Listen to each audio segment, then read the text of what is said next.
There's never been a better time to be building the future. Better connectivity technology that can scale to the entire planet, bringing billions of people online to a faster internet. Nothing in the world is advancing as fast as AI is today. And it's helping us build entirely new computing platforms. From VR headsets to AR glasses, these new platforms will help us share truly immersive experiences and reimagine what it's like to be together, even when we're physically apart.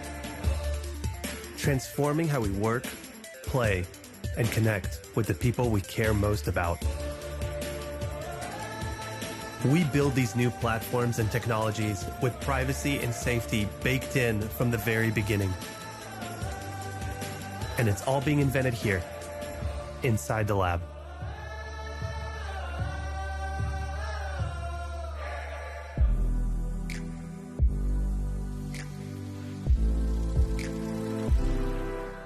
Hey everyone, and thanks for joining us for Inside the Lab. We work on a lot of different technologies here at Meta, everything from virtual reality to designing our own data centers. And we are particularly focused on foundational technologies that can make entirely new things possible. And today, we're going to focus on perhaps the most important foundational technology of our time, artificial intelligence. We're going to share some breakthroughs in our AI research and some of the problems that we need to solve as we build for the metaverse. The kinds of experiences that you'll have in the metaverse are beyond what is possible today. It's an immersive version of the internet. Instead of just looking at something on a screen, you're going to actually feel like you're inside it or right there, present with another person. And that's going to require advances across a whole range of areas, from new hardware devices to software for building and exploring worlds. And the key to unlocking a lot of these is advances in AI. So let's take a look at some of the challenges that we're working on. First, creating a new generation of assistants that will help us explore new worlds. Today, a lot of AI research is focused on understanding the physical world. But in the metaverse, we're going to need AI that is built around helping people navigate virtual worlds as well as our physical world with augmented reality. And because these worlds will be dynamic and always changing, AI is going to need to be able to understand context and learn in the way that humans do. And when we have glasses on our faces, that will be the first time that an AI system will be able to really see the world from our perspective, see what we see, hear what we hear, and more. So the ability and expectation that we have for AI systems is going to be much higher. Now, we are already using simpler machine learning systems to parse information for us today. Every time you get a recommendation or search for something or even take a photo on a phone, there is machine learning in the background. Computing is also becoming increasingly contextual. Instead of this static experience that's the same no matter where you are, the way that we use computers now adapts much more to what you're doing. And as devices have gotten better at understanding and anticipating what we want, they've also gotten more useful. Now, I expect that these trends will only increase in the future. The metaverse will consist of immersive worlds that you can create and interact with all the visual information that includes, like your position in 3D space, your body language, facial gestures, and so on. And this is all from your first-person perspective. So you experience it and move through it as if you are really there. And all that adds up to a lot more input to be processed and a lot more content to be generated. So we're going to need help navigating all of this efficiently. And the work that we do to build this is going to pave the way for assistants that can move between virtual and physical worlds too. A key part of this effort is building better models for richer and deeper communication between people and AI.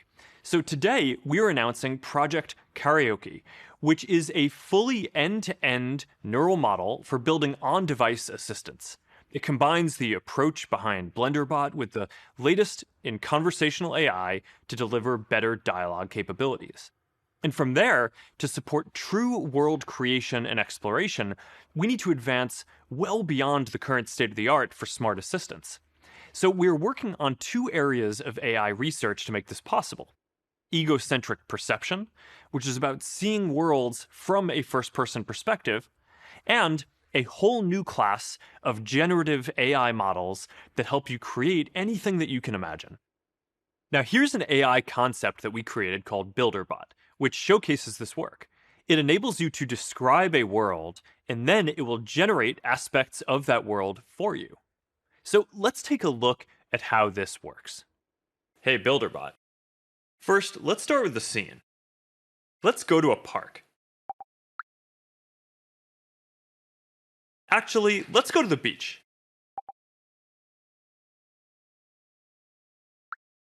Pretty good. Let's add some clouds.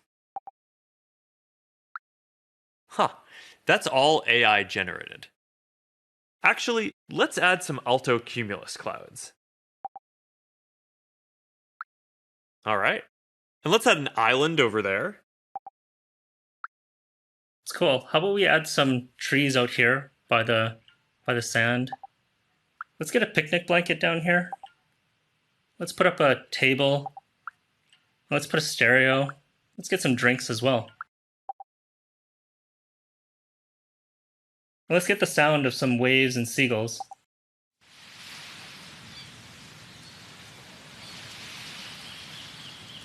Does that speaker work? Let's play some tropical music.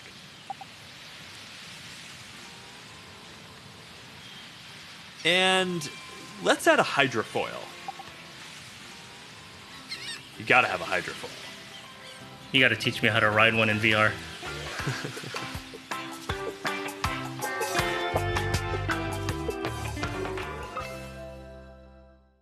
All right, that's pretty good, right? Now, as we advance this technology further, you're going to be able to create nuanced worlds to explore and share experiences with others with just your voice. But there are a lot of challenges that we still need to solve to get there. One is developing true multimodal AI. A lot of the early AI work has been focused on text. When you have a clearly defined syntax, a finite set of input words, and a lot of easily available training data, predicting how a sentence might end can be relatively straightforward.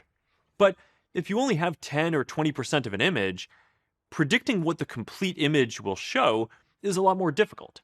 And figuring out what scene in a video will come next is another step change in complexity. So now imagine going beyond video to fully immersive experiences. What will it take for AI to accurately interpret and predict the kind of interactions that will happen in the metaverse, where people are moving between physical and virtual spaces and creating all kinds of new worlds? The main way that we have approached this is by working on self-supervised learning. Now, before SSL, most AI systems were trained with supervised learning. That means that you feed them lots of labeled data, say 100,000 images of cats, and explicitly tell them this is a cat, this isn't a cat, until they recognize some patterns. But Jan LeCun, our chief AI scientist, believed that this wasn't going to be enough to produce systems that can really understand the world. So we made a big bet on self-supervised learning. And the idea here is that you don't teach the AI any specific concepts. You just give it raw data and ask it to predict the missing parts, and it will learn abstract representations along the way. And this actually seems closer to how the brain learns. For example, you don't need to show a kid thousands of pictures of a cat for them to understand what a cat is. Now, this has become the primary method of training AI to understand natural text, and it is now achieving state-of-the-art results for images, speech, and other types of data too. In fact, self-supervised learning now outperforms many other existing methods for images and video, even models that rely on millions of labels, which is a huge step forward. And while self-supervised learning is still developing, we think that it's going to be an important tool for the metaverse, because the complexity and diversity of the environments that people will experience in AR and VR will be too great to be captured with labeled datasets. Traditional computer vision techniques also aren't going to be enough to support that real sense of presence and interaction that will define the metaverse. So to help advance the state of the art in systems that can see and understand the world like we do, we recently brought together a global consortium of 13 universities and labs to work on Ego 4D, the largest ever ego-centric dataset, with thousands of hours of first-person video and benchmark tasks that everyone can use to research and build. So if you're working in this space, I highly encourage you to check this out.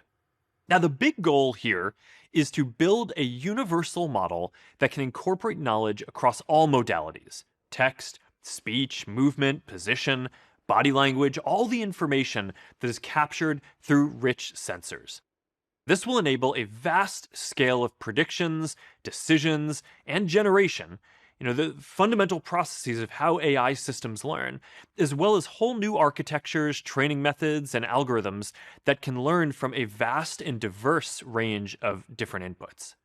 Now, this is a major challenge and one of the critical steps on the path towards true AI. But before we get there, AI can help us solve an even more fundamental problem. And that is, even while access to technology is expanding globally, still nearly half the world can't access the internet in their own language. Now, this is partially because most of the web isn't just a handful of languages. For example, there are millions of people who speak Fula in West and Central Africa, but their language is almost non-existent online. This is also because even the most advanced AI models used for translations today were often trained in English. So a lot of services would translate something from a source language into English and then from English into the destination language, which adds some noise and imprecision to the translation. So we built and open sourced an AI model that can translate directly between 100 languages without having to go through English as an intermediate step. We're going to keep building technology that enables more people to access the internet in their language. And in the future, we hope to extend that to content and experiences in the metaverse too. This is going to be especially important when people begin teleporting across virtual worlds and experiencing things with people from different backgrounds. Now, we have the chance to improve the internet and set a new standard where we can all communicate with one another, no matter what language we speak or where we come from.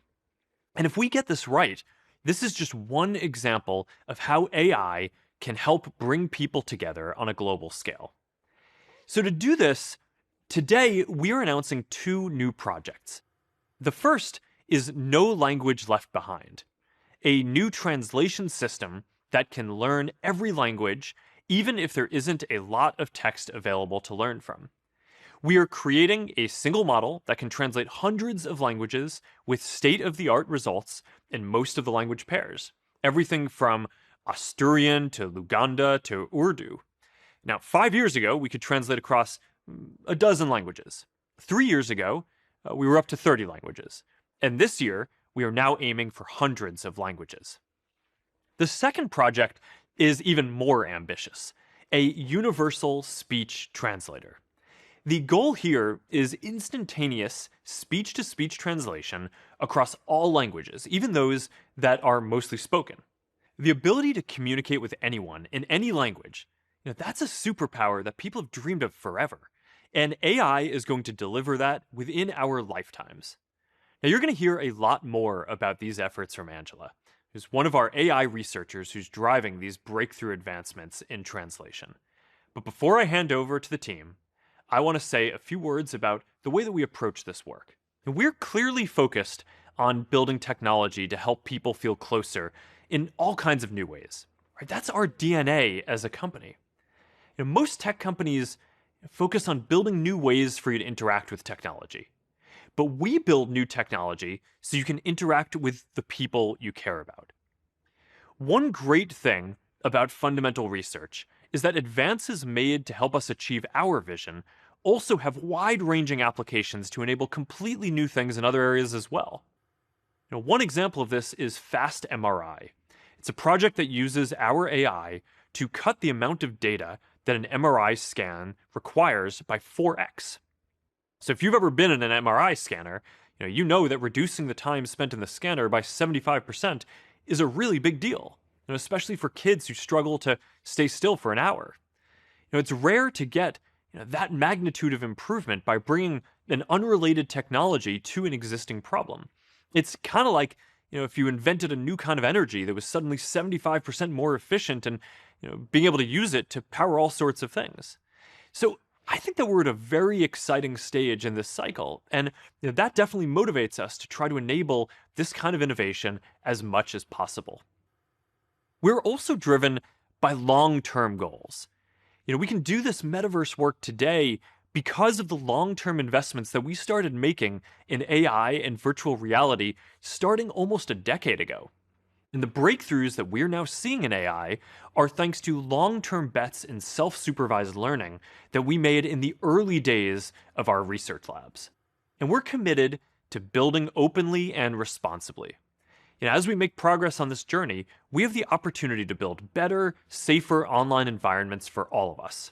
And that means creating AI technologies that deliver the highest levels of privacy and help prevent harm, like Crypt10, a framework for privacy-preserving machine learning that we built and open sourced. And it also means engaging with human rights, civil rights, disability rights, and privacy experts, and building systems grounded in fairness, respect, and human dignity. And it means working openly and sharing progress, and also building the metaverse for everyone, so that people around the world have access to tools and technologies to realize their own vision for the future. You're going to hear more about our commitment to open science and responsible innovation shortly.